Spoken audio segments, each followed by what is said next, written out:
कहानी की शुरुआत होती है चार्ल्स फार्मर नाम के एक आदमी से, जो स्पेस सूट पहने हुए आराम से अपने घोड़े पर घूम रहा था। घर पहुंचकर चार्ल्स ने देखा कि उसकी पत्नी ऑड्री ने पैनकेक्स बनाए थे, लेकिन उनकी बेटियां सनशाइन और स्टैनली उन्हें खाने को तैयार नहीं थी। उनका कहना था कि ये पैनकेक्स जुपिटर जैसे दिख रहे हैं, जिनके ऊपर गोल गोल सर्कल्स बने हुए हैं। खैर, तब चार्ल्स ने अपने बेटे के बारे में पूछा कि शेपर्ड कहाँ पर है, तो ऑड्री ने बताया कि वो अभी भी सो रहा है। चार्ल्स उसे जगाने के लिए उसके कमरे में गया, जिसका डिजाइन बिल्कुल स्पेस जैसा था। वहाँ चार्ल्स की पुरानी तस्वीरें भी लगी हुई थी। उसने अपने बेटे को जगाया, जो असल में एक मशीन पर काम कर रहा था। शेपर्ड ने अपने डैड को बताया कि उसे किसी आदमी का ईमेल आया है, जो उनके स्पेसशिप के फ्यूल के बारे में बात करने के लिए उनसे मिलना चाहता है। पता चला कि चार्ल्स कभी एयरफोर्स पायलट हुआ करता था और वो एस्ट्रोनॉट बनने की ट्रेनिंग ले रहा था, लेकिन अपने पिता की मौत के बाद उसे एस्ट्रोनॉट बनने का सपना छोड़कर टेक्सास में अपने परिवार के खेत संभालने पड़े। उस छोटे से शहर में हर कोई एक दूसरे को जानता था।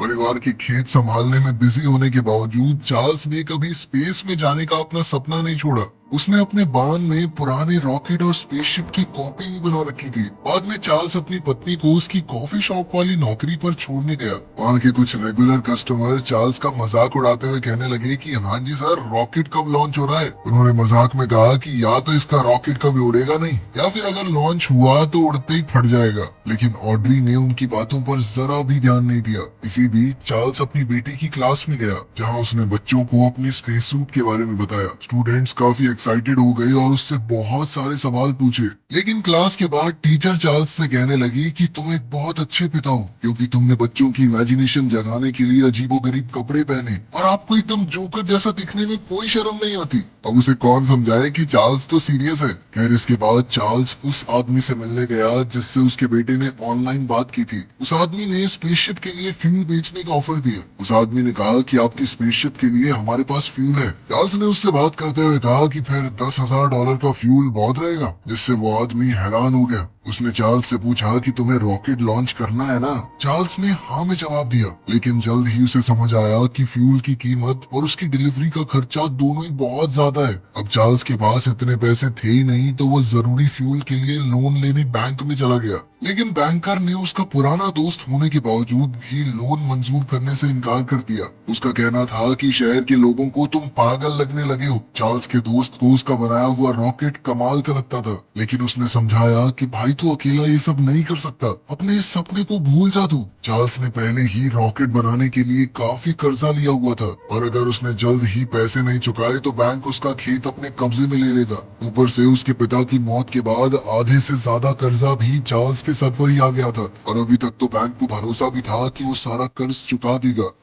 खैर, फिर रात को खाना खाते वक्त उसकी बेटियां उसके साथ स्पेस के बारे में बात करने लगी और सबने अपने सपनों को पूरा करने की दुआ मांगी। इसके बाद चार्ल्स अपनी बेटियों को स्पेसक्राफ्ट के अंदर ले गया और उन्हें सितारों के बारे में बताने लगा। ऑड्री भी अपने पति के इस सपने का पूरा साथ देती, मगर रात को ऑड्री ने देखा कि चार्ल्स की शादी की अंगूठी गायब थी। चार्ल्स ने बताया कि वो अंगूठी जरूर कैप्सूल के अंदर कहीं छूट गई होगी। फिर अगली सुबह ऑड्री के पिता हॉल उनसे मिलने आए। चार्ल्स ने खुश होकर उन्हें अपने रॉकेट बनाने में अब तक की हुई मेहनत दिखाई। हॉल भी अपने दामाद के सपने को सपोर्ट करता था, लेकिन तभी एक मेलमैन वहाँ पर आया और उसने चार्ल्स को बैंक की तरफ से एक चिट्ठी दी। चिट्ठी में लिखा था कि चार्ल्स के पास कर्ज चुकाने के लिए सिर्फ 30 दिन है, वरना उसे अपना घर तक खोना पड़ेगा। ये पढ़कर चार्ल्स का गुस्सा 7वें आसमान पर पहुंच गया। वो सीधा बैंक पहुंच गया और चिट्ठी को एक ईंट के चारों तरफ लपेटकर लोन ऑफिसर आर्नोल्ड के ऑफिस में फेंक दिया। इसमें बैंक में बड़ा हंगामा मच गया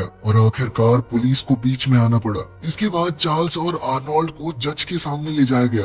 आर्नोल्ड ने जज को वो ईंट दिखाई जो चार्ल्स ने उसकी तरफ फेंकी थी। इस पर जज ने चार्ल्स से कहा कि यार तुम माफी मांगो, सब खत्म करो। जज के कहने पर चार्ल्स ने भी माफी मांग ली। फिर जज ने आर्नोल्ड को कुछ देर के लिए चार्ल्स के साथ अकेला छोड़ दिया। आर्नोल्ड को अब भी डर लग रहा था कि कहीं ये सन की आदमी इसी ईंट से मुझे दोबारा न मार दे, लेकिन चार्ल्स ने ऐसा कुछ नहीं किया। इसके बाद चार्ल्स अपने बच्चों को स्कूल में लेने पहुंच गया। उसने चलते हुए क्लास को बीच में ही रोक दिया। उसने कहा कि सॉरी मैम, यहाँ से ज्यादा मुझे घर पे इस छोटे इंजीनियर की जरूरत है। टीचर इस वक्त हिस्ट्री के बारे में पढ़ा रही थी। लेकिन चार्ल्स ने बीच में ही कह दिया कि मेरे बच्चे दूसरों के बारे में हिस्ट्री नहीं पढ़ेंगे, इतिहास की किताबों में उनका नाम होगा। फिर वो बच्चों को घर लेकर आया और बताया कि आज से हम स्पेस प्रोग्राम के ऊपर काम करेंगे। चार्ल्स ने बच्चों के लिए एक मीटिंग रखी और कहा कि आज से तुम पढ़ाई भी करोगे और यहाँ पर मेरी मदद भी। इसी बीच एफबीआई को पता चल चुका था कि चार्ल्स भारी मात्रा में रॉकेट फ्यूल खरीदने की कोशिश कर रहा है और कुछ ही देर में एफबीआई की बहुत सारी गाड़ियां फार्म तक आ पहुंची।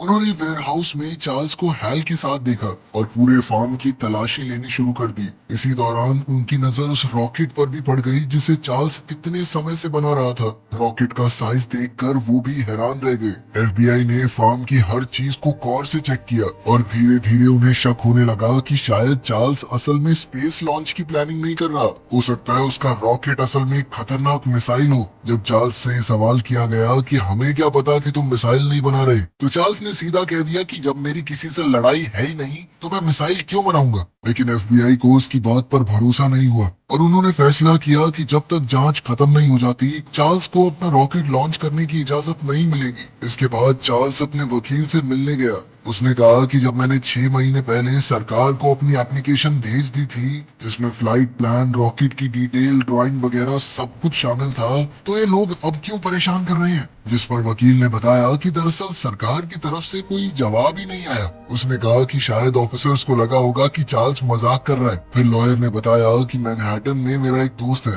वो इस तरह के पेचीदा केसेस को हैंडल करने में माहिर है। फिर अगले दिन पूरी दुनिया ने टीवी पर चार्ल्स की कहानी के बारे में सुना। हर भाषा में न्यूज चैनल्स पर चार्ल्स के बारे में बताया जा रहा था कि किस तरह उसने एरोस्पेस इंजीनियरिंग में डिग्री हासिल की थी। वो कोई पागल आदमी नहीं था, एरोस्पेस इंजीनियरिंग की डिग्री थी उसके पास। तभी लॉयर ने चार्ल्स को फोन करके बताया कि सारे बड़े न्यूज चैनल्स उसकी स्टोरी को कवर कर रहे हैं और अब अचानक से रातों रात चार्ल्स मशहूर हो गया था। दुनिया भर के लोग उसके बारे में बात करने लगे और लोगों की नजरों में वो एक नेशनल हीरो बन गया। उसके शहर में दुकानों ने भी ज्यादा कस्टमर बुलाने के लिए चार्ल्स का नाम लिखना शुरू कर दिया। उनके खेत के सामने लोगों की लंबी लाइन लग गई क्योंकि हर कोई अपनी आंखों से उस रॉकेट को देखना चाहता था। फिर हम देखते हैं कि चार्ल्स की हरकतों पर नजर रखने के लिए 2 खास एफबीआई एजेंट्स को तैनात कर दिया गया। लेकिन इतने सारे टीवी रिपोर्टर्स के बीच में उन्हें डर था कि कई लोग उन्हें ही विलन न समझने लग जाएं। उनकी बातचीत के दौरान अचानक एक एजेंट को फोन आया। वो उसकी पत्नी का था जो चार्ल्स का ऑटोग्राफ मांग रही थी।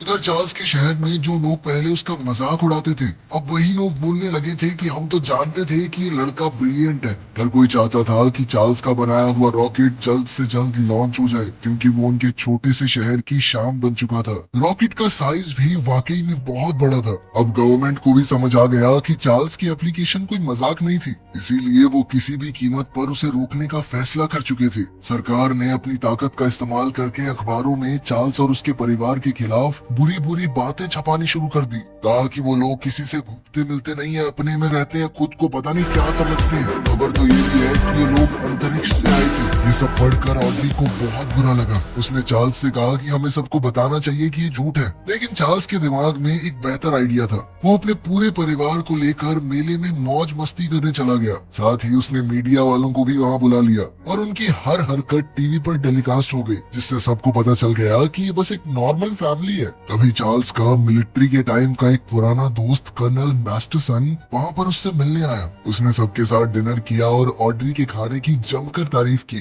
फिर डिनर के बाद चार्ल्स ने मास्टरसन को वो रॉकेट और कंट्रोल रूम दिखाया जिस पर वो एयरफोर्स छोड़ने के बाद से लगातार काम कर रहा था। कर्नल ये देखकर हैरान रह गया कि चार्ल्स ने अपने दम पर इतना बड़ा रॉकेट बना दिया था, लेकिन उसे अब भी यकीन नहीं था कि ये रॉकेट सच में उड़ पाएगा। उसका मानना था कि सरकार इसे कभी अप्रूव ही नहीं करेगी। उसकी बातों से चार्ल्स समझ गया कि कर्नल को यहाँ पर सरकार नहीं भेजा है ताकि वो अपने दोस्त को मना सके अपना सपना छोड़ने के लिए। कर्नल ने कहा कि हाँ ये बात सच है। उसने चार्ल्स को ऑफर भी दिया कि सरकार के बनाए हुए स्पेस प्रोग्राम के जरिए हम तुझे अंतरिक्ष में भेज सकते हैं। स्पेस शटल में तू एस्ट्रोनॉट बन के जाएगा। लेकिन चार्ल्स ने साफ कह दिया कि मैंने अपनी पूरी जवानी दी है इस सपने को और अब मैं किसी और के भरोसे स्पेस में नहीं जाने वाला। इस पर कर्नल ने बताया कि भाई बड़े बड़े ऑफिसर्स को ये डर है कि अगर तेरा घर पे बनाया हुआ रॉकेट उड़ गया तो फिर जो नासा करोड़ों डॉलर लगा के रॉकेट बनाता है उस बात की हमें सफाई देनी पड़ जाएगी लोगों को कि इतना खर्चा हो कहाँ पे रहा है।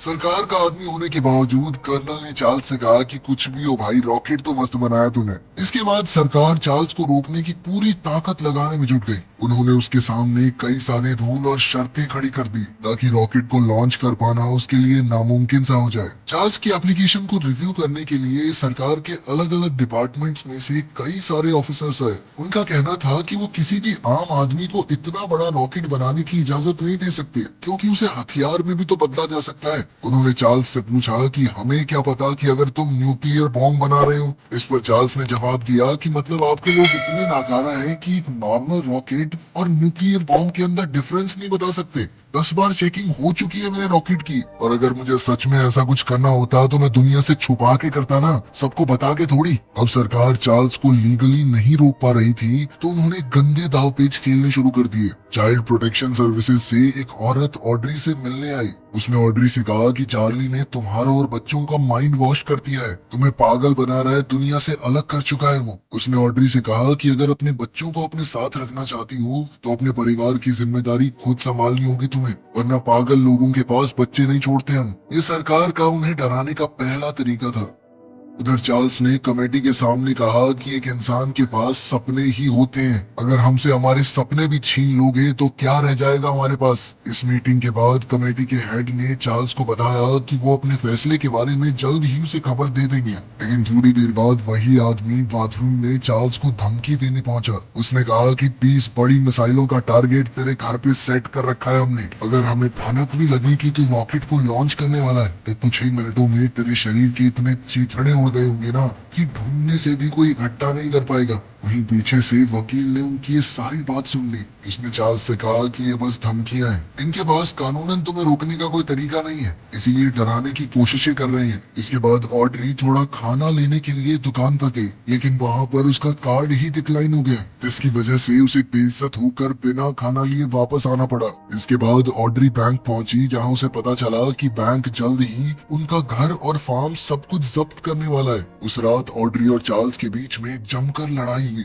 ऑड्री ने चार्ल्स से कहा कि ये परेशानी सिर्फ तुम्हारी नहीं है, अपनी प्रॉब्लम्स को छुपाते क्यों हो, परिवार को तो बताना होता है ना सब। फिर भी चार्ल्स ने उसे भरोसा दिलाया कि सब कुछ ठीक कर दूंगा मैं, मेरे ऊपर भरोसा रखो। खैर अगली सुबह सब लोग चर्च चले गए, जबकि हैल और चार्ल्स स्पोर्ट्स कार रेस देख रहे थे। हैल ने चार्ल्स से कहा कि वो एक बेहतरीन बाप है, मैं तो अपने परिवार को डिनर के लिए इकट्ठा नहीं कर पाता था, तुमने सबको एक साथ एक सपना दिखा रखा है। फिर हैल ने बताया कि इन रेस कार वालों को बहुत पैसे मिलते हैं, बस सर्कल में गाड़ी घुमाते रहते हैं कंपनी का नाम अपने ऊपर छपवा के। इस बात से चार्ल्स के दिमाग में एक आइडिया आया। उसने अपने मशहूर होने का इस्तेमाल किया और कई सारी कंपनी से बात की कि मैं अपने रॉकेट पर आपकी एडवर्टीजमेंट कर सकता हूँ। लेकिन सभी कंपनियों ने मना कर दिया, क्योंकि उन्हें डर था कि अगर मिशन फेल हो गया तो चार्ल्स की जान चली जाएगी, और उस केस में सब लोग उन्हें एक पागल आदमी के आइडिया को हवा देने के लिए बॉयकॉट भी करने लग सकते हैं। खैर चार्ल्स घर पर उन्हीं कंपनियों की तरफ से छोटे मोटे तोहफे लेकर पहुंचा, लेकिन घर पहुंचने पर उन्हें पता चला कि हैल की मौत हो चुकी है, जिसके बाद पूरे परिवार ने ऑड्री के पिता की मौत का शोक मनाया। फिर शांति से उन्हें दफनाकर जिंदगी आगे बढ़ गई। कुछ ही समय बाद एक शाम चार्ल्स ने अपने फार्म पर एक आदमी को देखा जो उसके जानवर गिन रहा था। चार्ल्स उसके पास गया और पूछा कि क्या कर रहे हो तुम यहाँ। इस पर उस आदमी ने बताया कि बैंक के लिए तुम्हारी जमीन की कीमत लगा रहा हूँ। मगर चार्ल्स ने एकदम सरकार वाले स्टाइल में उसे धमकाया, ये कहते हुए कि 352 एकड़ जमीन है मेरे पास, सोच यहाँ पे एक आदमी की लाश ढूंढना कितना मुश्किल होगा। फिर उसी शाम चार्ल्स ने अपना खुद का फ्यूल बनाने का फैसला किया। उसने मिट्टी के तेल को हाइड्रोजीन के साथ मिक्स करके फ्यूल तैयार करने का फैसला किया। चार्ल्स ने अपने बेटे को रॉकेट के इंजन को रीसेट करने के लिए कहा, ताकि वो इस मिलावटी फ्यूल के ऊपर चल सके। तभी लॉयर चार्ल्स के पास आया और बताया कि कमेटी को फैसला लेने के लिए 60 दिन चाहिए। मगर चार्ल्स ने कहा कि मेरे पास 60 दिन है कहाँ, बैंक वाले एक हफ्ते में मेरा फार्म जब्त करने वाले हैं। लॉयर ने कहा कि हाँ मैं समझता हूँ, यही तो उनकी चाल है ताकि तुम कभी लॉन्च कर ही ना पाओ। खैर उस रात ऑड्री और चार्ल्स ने दिल खोल कर बात की। पता चला कि इतना बड़ा रैंच, 300 एकड़ जमीन, ये सब उसके उसके पिता का सपना था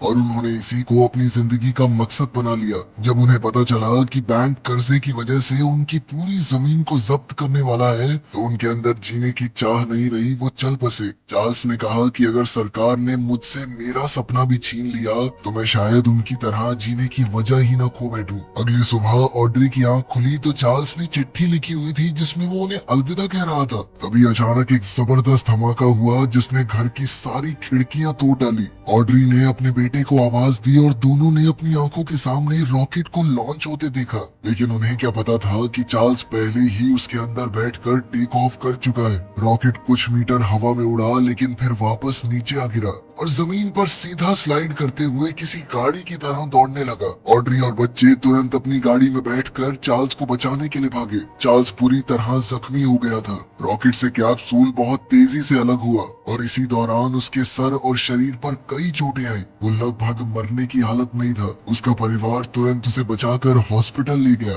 और ऑड्री ने अपने पति से कहा कि कुछ भी हो जाए तो मुझे छोड़ के नहीं जाओगे। इस फेलियर के बाद अब लोगों को चार्ल्स की इस कहानी में कोई दिलचस्पी नहीं थी, लेकिन अभी भी वो एफबीआई एजेंट्स उसके परिवार पर नजर रखे हुए थे। सरकार ने इस मौके का फायदा उठाकर लोगों से कहा कि इसी वजह से हम किसी को भी रॉकेट थोड़ी बनाने दे सकते हैं, क्या पता कोई कल को किस तरफ उड़ने लग जाए।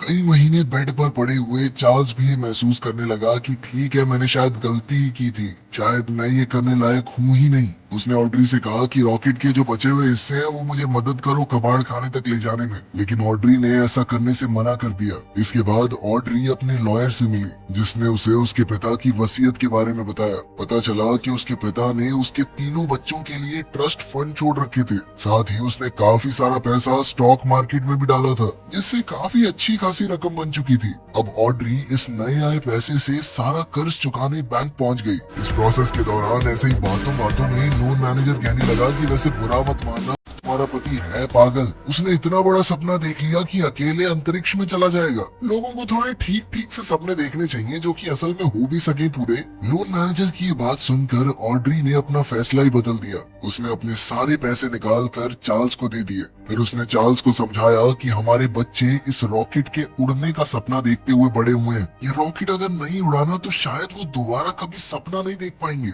इस टाउन के बाकी लोगों की तरह बिल्कुल छोटी सोच वाले बन के रह जाएंगे। ऑड्री की इस बात ने चार्ल्स के हौसले उठा दिए। कुछ वक्त बाद पूरा परिवार दोबारा रॉकेट बनाने में जुट गया। चार्ल्स ने भी खुद को अंतरिक्ष में जाने के लिए ट्रेन करना शुरू कर दिया। आखिरकार उन्होंने अपना सपनों का रॉकेट पूरा बना लिया और उसका नाम रखा द ड्रीमर। चार्ल्स ने अपनी पत्नी से कहा कि मेरे साथ चाहे जो भी हो, उनके बच्चों को हमेशा ये पता रहेगा कि उसके पिता ने अपने सपने को पूरा करने में कभी हार नहीं मानी और सिर्फ इतना जानते हुए वो खुशी से मर सकता है। खैर कुछ घंटों बाद एफबीआई को पता चला कि चार्ल्स दोबारा से फ्यूल खरीद रहा है, तो पूरी पुलिस फोर्स उसे रोकने के लिए फार्म की तरफ दौड़ पड़ी। इसी बीच चार्ल्स ने अपने परिवार को अलविदा कहा।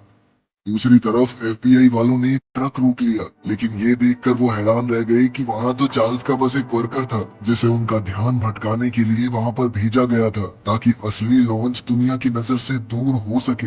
एफबीआई वाले समझ गए थे कि हमारा तो कट चुका है। चार्ल्स कॉकपिट में जाकर बैठा तो ऑड्री ने उससे वादा लिया कि कुछ भी हो घर वापस आना है, हम सभी तुम्हारा इंतजार करेंगे। वहीं शेपर्ड अपनी माँ और दोनों छोटी बहनों के साथ कंट्रोल रूम में लॉन्च शुरू करने के लिए तैयार था। एफबीआई फार्म तक पहुंचने की पूरी कोशिश कर रही थी, लेकिन उससे पहले ही रॉकेट लॉन्च हो गया। शेपर्ड ने इस पूरे मिशन पर अपनी निगरानी रखी हुई थी और पूरे टाउन के लोग हैरानी से ये सब कुछ देख रहे थे। उनका रॉकेट एकदम उम्दा तरीके से उड़ा। चार्ल्स अंतरिक्ष में पहुंच भी गया। उसके सारे दोस्त उसे देखकर खुश थे, यहाँ तक कि कर्नल मास्टरसन भी। सारे न्यूज चैनल इस बेहतरीन लॉन्च की कवरेज कर रहे थे। अंतरिक्ष में पहुंचने के बाद चार्ल्स ने बूस्टर रॉकेट को रिलीज किया और धरती के 9 बार चक्कर लगाने का प्लान बनाया। अंतरिक्ष को आखिरकार अपनी खुद की आंखों से देखकर उसकी खुशी के आंसू निकल गए। लेकिन तभी अचानक लाइट्स बंद हो गई और उसका अपने परिवार से कम्युनिकेशन टूट गया, जिससे सब लोग बहुत डर गए। उधर सरकार ने प्रेस कॉन्फ्रेंस में कह दिया कि कोई रॉकेट लॉन्च हुआ ही नहीं। इधर चार्ल्स का परिवार उससे दोबारा कांटेक्ट करने का बेसब्री से इंतजार कर रहा था।